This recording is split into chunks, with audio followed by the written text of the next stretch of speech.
کیا ہے ہمارے ملک معاشرے کی کیفیت؟ پھر خاص کر آپ نے قصور کا واقعہ سنا ہے، دل لرزتا ہے۔ 6-7 سالہ بچی کے ساتھ یہ درندگی اور پھر قتل، یہ انسانیت ہے؟ کہتے ہیں چیف جسٹس صاحب نوٹس لے، آرمی چیف نوٹس لے، جناب حکومت کچھ کرے۔ کیا کرے؟ کیا کر لیں گے؟ جو بتائے گا اس کو کروڑ انعام، جو جانیں ضائع ہو گئی، دنیا سے چلی گئی، ان کو جناب انعام، ان کی امداد۔ وہ درندہ چھپا ہوا ہے، وہ زہر ہوگا، پھر کیا ہوگا؟ یہی قانون ہے، بچ جائے گا، رشوت دے گا، پیسہ خرچ کرے گا، یا کئی سال جیلوں میں دھکے کھائے۔ کاش کوئی ذمہ داران بیٹھ جاتے۔ کہتے ہیں حکومت، اپوزیشن کہتی ہے حکومت چھوڑ دے، اس لیے کہ حکومت نے کروایا۔ حکومت کہتی ہے ہو سکتا ہے اپوزیشن نے کروایا ہو۔ سیاست کرتے ہو، سارے بدماش اکٹھے ہو کے اسلام پر دین کا مذاق اڑاتے ہو۔ جن باپ جس کی ماں زخمی ہو گئی، جن کی بچی کو درندگی کے بعد قتل کر دیا گیا، ان کے زخموں پر نمک چھڑتے ہو۔ کوئی کہتا ہے یہ اپوزیشن نے کروایا، وہ کہتا ہے یہ سیاست کا موقع ہے، اس موقع پر سیاست ہوتی ہے۔ حکومت کہے گی ہو سکتا ہے اپوزیشن نے اپنی تحریک میں، اپنے احتجاج میں جان ڈالنے کے لیے یہ کروایا۔ اپوزیشن کہتی ہے نہیں حکومت نے کروایا۔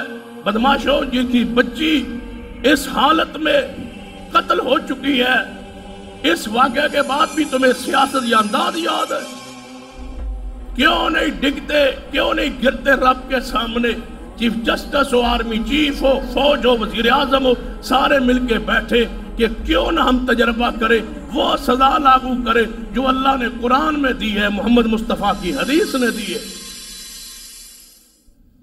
یہ عدالتیں جہاں اتنے سال کیس چلتے رہے اور مجرم، یہ 20 بندوں کا قاتل سرگودے میں پیر ابھی تک جیلوں میں، کتنے بندوں کے قاتل ہیں جو جیلوں میں، کون سزا دے گا؟ یہ عدالتیں، یہ قانون، یہ ہمارے ضابطے، یہ تعزیرات۔ بچی کا یہ انداز، اس پر ظلم و زیادتی کا، دل پھٹ جائے، آسمان شک ہو جائے، اتنا ظلم۔ کس کی بچیاں محفوظ ہے؟ ہمارے گھروں میں بچیاں ہماری اس عمر میں موجود نہیں ہے، کیا پتا کوئی باہر نکلے اور یہ کل واقعہ ہمارے ساتھ پیش آ جائے۔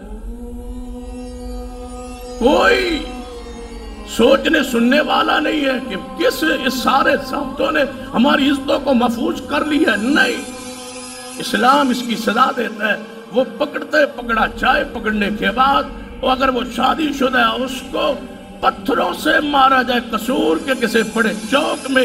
رب کہتا ہے تم پر جب اللہ کی حد کا نفاذ ہو تو تمہیں رحم نہیں آنا چاہے، پورا قصور مل کے اس کو پتھروں کے ساتھ رجم کر دیے اگر شادی شدہ ہو، اور اگر نہیں ہے تو اس نے قتل بھی کی ہے، بدکاری بھی کی ہے، اس کو عبرت کا جناب احسان، عبرتناک اس کا انجام ہو کہ لوگ اس کو دیکھیں اور اس کی میت لٹک رہی ہو، پتا چلے کس نے یہ جرم کیا ہے، تو اللہ کی طرف سے ایک حد نافذ ہو جائے، اللہ کی رحمت پورے ملک پہ نازل ہوتی۔ کتنی ہیں بچیاں اس سے پہلے جن کے ساتھ یہ سب کچھ ہوا؟ پناہ اسلام میں ہے، پناہ دین میں ہے، اسلام میں ڈر ہے، اسلام میں خوف ہے، اسلام میں طریقہ ہے، شریعت ہے، نظام ہے، اور پاک اسلام پہ عمل کرے تو اللہ کی رحمت، اللہ کی برکات، اللہ کی نصرت، اللہ کی معیت، اللہ کی مدد اور پورا امن، خوف کو اللہ امن میں تبدیل کر دے گا۔ شرط یہ ہے کہ قرآن آ جائے، مصطفیٰ کی حدیث آ جائے۔ ایک ہی طریقہ ہے، کوئی نہیں بچا سکتا۔